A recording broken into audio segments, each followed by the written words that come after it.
প্রথমেই তোমাদের সকলকে আমার অন্তরের কলিজা থেকে অসংখ্য ধন্যবাদ। আল্লাহর রহমতে এবং তোমাদের ভালোবাসায় আজকে আমার 4 লক্ষ সাবস্ক্রাইবার্স কমপ্লিট হয়েছে। যাই হোক, বেশি আবেগী কথা বলবো না, তো তোমরা এই ব্লগটা দেখো আর এই ব্লগে লাইক এম থাকলো 5k লাইকস, তোমরা এটা কমপ্লিট করে দিও। আসসালামু আলাইকুম, আপনাদের সকলকে স্বাগত জানাচ্ছি আমাদের নতুন একটা ইফতার ব্লগে। গাইস, আজকে হচ্ছে 8তম রমজান। এই রমজানে আমরা সবাই মিলে প্ল্যান করছি হচ্ছে একসাথে একটা ইফতারি করব। মোটামুটি আমরা 3-4 দিন আগে থেকে এই প্ল্যানটা করে রাখছি, আর আজকে সেটা বাস্তবায়ন করতে যাচ্ছি। মূলত আমরা সবাই মিলে গ্রামীণ একটা মনোরম পরিবেশে যে একসাথে ইফতার করব। আর গাইস, আমি জানি এই রমজান উপলক্ষে আপনাদের অনেক প্ল্যান আছে যে সামনে ভাই ব্রাদার নিয়ে একসাথে ইফতার করবেন। তো এই ভিডিওতে আপনারা মোটামুটি একটা আইডিয়া পেয়ে যাবেন যে আপনাদের কত টাকা কস্ট করতে পারে, আমরা কি কি কিনবো ওইসব তো আপনারা সামনে ভিডিওতে দেখতে পারবেন। তো গাইস, আমরা বেশি দেরি করবো না, চলেন আজকের এই ভিডিওটা শুরু করা যাক।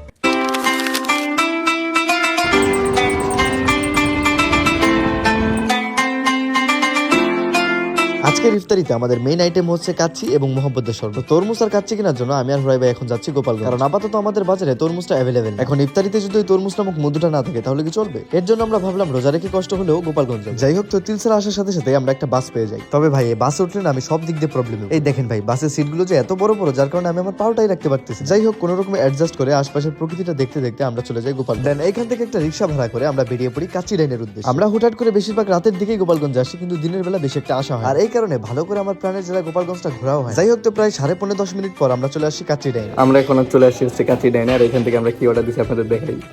এই 1:3 প্লেটার দিছি হলো হচ্ছে আমরা 3টা 1:3 প্লেটার দিছি 3টা, আর এখান থেকে আমরা নিছি হচ্ছে আপনার বোরহানি নিছি হচ্ছে আপনার 8টা, মানে অলমোস্ট 3500 টাকার বিল এই জায়গায়। মানে মোটামুটি আমাদের খাজনা থেকে বাজনা বেশি হয়ে যাচ্ছে, তাও সমস্যা নাই, বছরে তো একটা দিনই মানে এরকম একসাথে খাবো, খরচ করাই যায় স্বাভাবিক। তাই আমাদের খাবার চলে আসছে, আমি দেখাই আমাদের। এই যে হচ্ছে আমাদের পার্সেল। তো আর আমরা বেশি দেরি করবো না, এখন বেরিয়ে পড়বো বাড়ির উদ্দেশ্যে। আমাদের সব বাজার করা কমপ্লিট। এই জায়গায় আমরা একটা তরমুজ কিনছি ভাই, তরমুজের কোনো গ্যারান্টি দেয় নাই। কেজি নিয়েছে 70 টাকা, না 70 টাকা করে কেজি, কোনো গ্যারান্টি দেয় না। বাড়ি যায় তরমুজ যদি সাদা হয় কিছু করার নাই। আমাদের चौंक गए फेयर एंड लवली अब साबुन में भी। ভাই, আমরা পড়ে গেছি একটা মহাবিপদ। মানে আমরা ইফতারির আগে বাসায় পৌঁছাতে পারবো নাকি সেটাই সন্দেহ। এখন বাজে হচ্ছে 5টা 2 আর ইফতারি হচ্ছে 6টা 7। আর এইদিকে বাসালা মামাই যেভাবে বাসটা চালাচ্ছে, মানে মোটামুটি আমরা ইফতারির আগেই পৌঁছাবো, তবে আগামীকালকের ইফতারিতে। মানে ভাই কি আর বলবো, বাসের আগে অটো চলে যাইতেছে, এর থেকে কষ্ট কিছু আছে? ওই দিক থেকে আবার ভাই আর রিয়াদ ভাই ফোন দিয়ে আমাদের প্যারা দিতেছে, কিন্তু এখন ওনাদের কে বোঝায় যে বাস তো আর আমরা চালাইতেছি। যাই হোক, তো গোপালগঞ্জ থেকে আমাদের তিলছড়া আসতে মোটামুটি 30 মিনিটের মতো সময় লাগছে। তো তিলছড়া এসে আর বেশি দেরি না করে একটা ভ্যান নিয়ে আমরা তাকে বলি যে একবারে সোজা চলে যাবেন, কোনো থামাথামি নাই, মানে যত জলদি যাওয়া যায়। উনি আমাদের কথা ঠিকই রাখছে, বাট মকাতে চকাও মেরে দিচ্ছে। মানে আমাদের কাছ থেকে সে 4 জনের ভাড়া রাখছে। আমরা এই যে মাত্র পৌঁছলাম ভাই, আমাদের যাওয়া, আমরা তো যাইতেছিলাম অন্য জায়গা। আমরা যেতেছিলাম ও বিলের কিন্তু সময় ওই জায়গাটায় না, কারণ বাজে কয়টা দেখেন ভাই, টান টান উত্তেজনা 56 বাজে। এখানে স্যার ওই জায়গা হলো আজকে 6 না 5 ইফতারি, আজকে 10-এ। আর একটা এই যে গঙ্গর গান্দা থেকে আসছে আমাদের সবার প্রিয় লিচু ভাই। ভাই আমার খাওয়াটা খাও, আমি খাও। এখানে আমাদের কাছে কি কি আছে আমি দেখাই। আমাদের কাছে আছে কাচ্চি, আর ওই যে, আর ওইটার ভিতরে কি আছে নিয়াজ? এটার ভিতরে কি আছে? ওটা খুলতো, ওটা খুলতো। ওটার ভিতরে খেজুর আছে আর কি, খেজুর মোটামুটি খুলেই দেখেন। ওই যে মোটামুটি এটার ভিতরে খেজুর। ওই যে আমরা প্লেট আনছি, ওই যে জিলাপি আছে, ওই যে হালিম সাজাচ্ছে, দুধ আছে। টেস্ট করে দেখছিস সিয়াদ, হালিম ঠিক আছে নাকি? আমি রোজা। তুমি রোজা? ওই তোর বাইক না, আরো ভালো, ওইটারও রোজা। আমি আমার জীবনে মনে করেন যে এত রাগ হইনি আজকে যতটা আমি রাগ হয়ে আছি। রাগ ভাই, আমি আর ঘুরে যাইনি।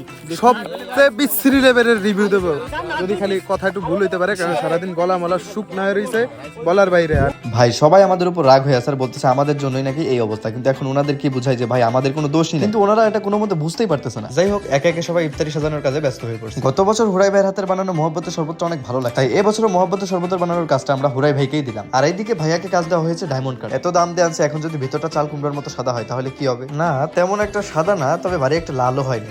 আজান প্রায় দিবে একটা ভাব। আমাকে আইটেম এখনো রেডি হয় না, এই যে সব তৈরি হচ্ছে, এই যে আমাকে আইটেম এখনো রেডি হয় না। আজান দেবে আর অল্প 1-2 মিনিট আছে, 1-2 মিনিট। আজান দিচ্ছে অলরেডি, আজানের সাউন্ড শোনা যাইতেছে, এখনো খাই নাই। একটু আরে রে, মানে এমন পরিমাণ বিশ্রী, আমি আশা করি আর জীবন এরকম হবে না। আমি তো করবো না, সারাটা দিন প্যারা খেয়ে আজান দিতেছে, এখনো পর্যন্ত সাজানো বাজানো কিছু হয় নাই, মানে এখনো কিচ্ছু হয় নাই। সময় টাকা সব ওর প্রত্যেকদিন বাড়ি রান্ধে, ও প্রত্যেকদিন খাইলো ডাইল ভাত, শাক দিয়ে ভাত খায়।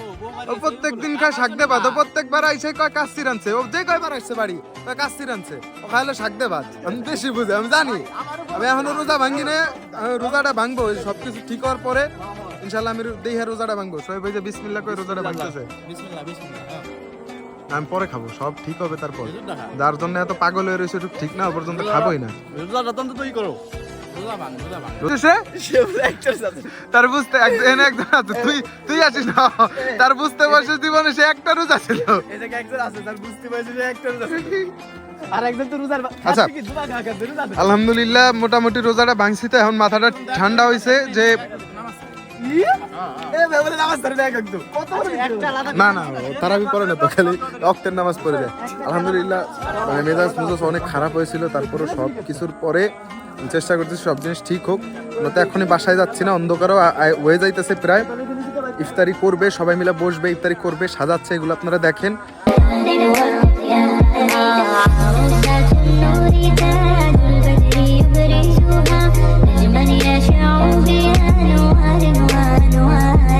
তো অনেক জল্পনা কল্পনার পরে ফাইনালি আমাদের ইফতারিটা রেডি হয়ে গেছে। ইসমাইল ভাই, রিয়াদ ভাই, হুরাই ভাই সবাইকে খাবার ভাগ করে দিয়েছিল। আলহামদুলিল্লাহ ভাই আজকের ইফতারিটা আসলে অনেক সুন্দর ছিল। নিজেদের সামর্থ্য অনুযায়ী আমরা সবকিছু আয়োজন করছি, মানে ইফতারিতে যে যে আইটেম থাকা লাগবে আমরা সেটাই রাখার চেষ্টা করছি। আর সুলা, জিলাপি, বুরিন্দা আমরা এইসব রাখছি হচ্ছে ঝালমুড়ি মাখানোর জন্য, আর আমরা একটু পরে ঝালমুড়ি মাখাবো। তবে হ্যাঁ একটা আফসোস থেকে যাবে যে সময় স্বল্পতার কারণে আমরা বিকালটা উপভোগ করতে পারিনি। क्या हालिम है, वाह वाह वाह, माशाल्लाह হালিমটাও তো হবে হালিমের মতো। মাশাআল্লাহ মাশাআল্লাহ, কি বের হয় দেখি, আইসক্রিমের ভিতর রুয়াবজা বের হয়নি। ভাই ইফতারিটা পুরো সাকসেস হলো। একটু দিয়ে স্যার, আরে মনে হয় ভালোবাসা। এই যে মুহি মুহি বল